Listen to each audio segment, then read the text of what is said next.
रुख करते हैं। सुभ्राष्ट्रा कुछ कहना चाहती है। सुभ्राष्ट्रा, जिस पार्टी में वजन होता है वहीं आवाज सुनाई देती है। सुभ्राष्ट्रा, दीपक अब सुभ्राष्ट्रा जी की बात सुनिएगा 30 सेकंड। भगवान करे ऐसा वजन, भगवान करे ये दिन प्रतिदिन और वजनदार होते जाएं, इतने वजनदार होते जाएं, इतनी आवाजें निकालते रहें कि भाई ये बेस ये टेलीविजन पे और अपनी पार्टी के अंदर आवाज ही आवाज निकालें, क्योंकि ये बहुत ही ये एक्चुअली ये लोकतंत्र के लिए बहुत ही खराब समय है आमिर जी, कि विरोध का स्वर बिल्कुल भी नहीं उठ पा रहा, क्योंकि विपक्ष इतना कमजोर हो चुका है।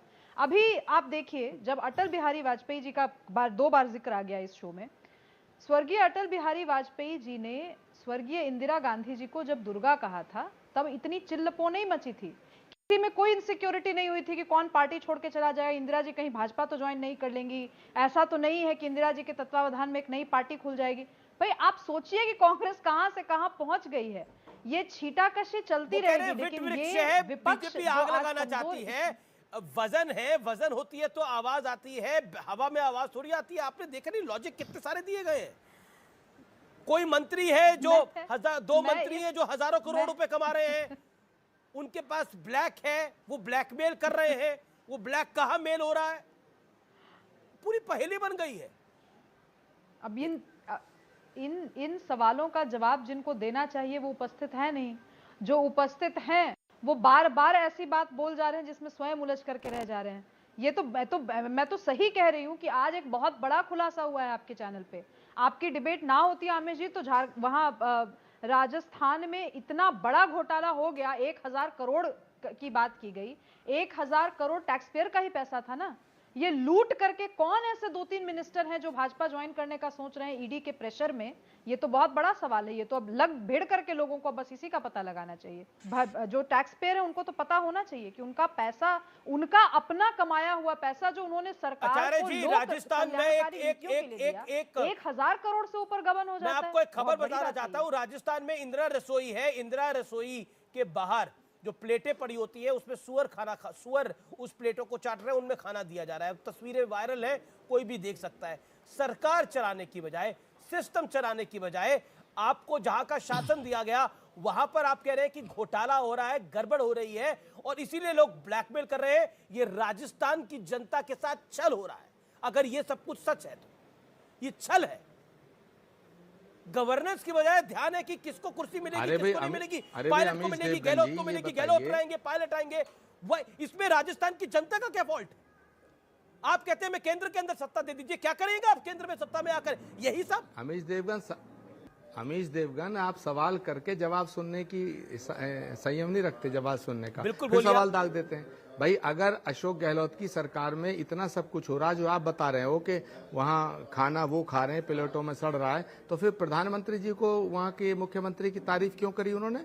फिर तो प्रधानमंत्री जी को वहाँ के मुख्यमंत्री की तारीफ नहीं करनी चाहिए थी। तो ये तो फिर प्रधानमंत्री जी देश के सामने झूठ बोल रहे हैं। दूसरी बात, बीजेपी और कांग्रेस में बेसिक फर्क ये है शुभरास्ता जी कि कांग्रेस पार्टी में इनर डेमोक्रेसी है, वहाँ स्वतंत्रता है बोलने की, अभिव्यक्ति की आजादी की स्वतंत्रता है। लेकिन बीजेपी में तानाशाही है। बीजेपी में कोई सब जानते हैं, प्रेम शुक्ला जी भी जानते हैं कि क्या गड़बड़ हो रही है, योगी जी के शासन में क्या गड़बड़ हो रही है, केशव प्रसाद मौर्य के साथ जो बेइज्जती हुई उनको सब जानते हैं। वहाँ धूमल जी का क्या हाल हो रहा है, वहाँ अनुराग ठाकुर का क्या हाल हो रहा है, वहाँ निशंक जी का, मदन कौशिक जी का उत्तराखंड में क्या हाल हो रहा है, सब जानते हैं। लेकिन आपके यहाँ कोई कहने की हिम्मत नहीं जुटाता, क्योंकि वहाँ दहशत का माहौल है। कांग्रेस पार्टी के अंदर दहशत का माहौल नहीं है, यहाँ इनर डेमोक्रेसी है। सवाल इस बात का है कि कांग्रेस पार्टी आपका गवर्नेंस मॉडल है कि ये समझ लेना चाहिए कांग्रेस की लीडरशिप सरकार चला रहा है, वो मुख्यमंत्री की तारीफ, अगर प्रधानमंत्री की तारीफ क्या बोल देते हैं, वरिष्ठतम है।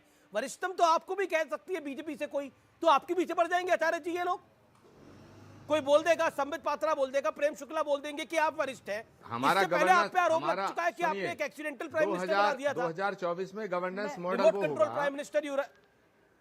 ये तो आप ही के लोगों ने आरोप लगाया। देश की आजादी जब मिली थी, अमीश देवगन जी गुजरात की सरकार के गवर्नेंस पे सवाल उठाइए, वहाँ 200 लोग मर गए।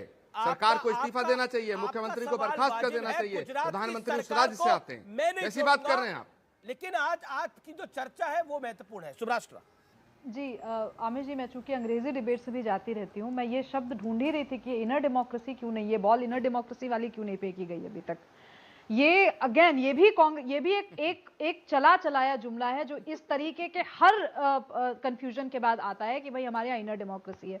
आपके यहाँ इतनी इनर डेमोक्रेसी है प्रमोद कृष्णन जी कि अभी हमने देखा शशि थरूर जी ने जब चुनाव लड़ा आपके यहाँ, उस समय आपकी इनर डेमोक्रेसी उबल कर बाहर आई हमारे सामने।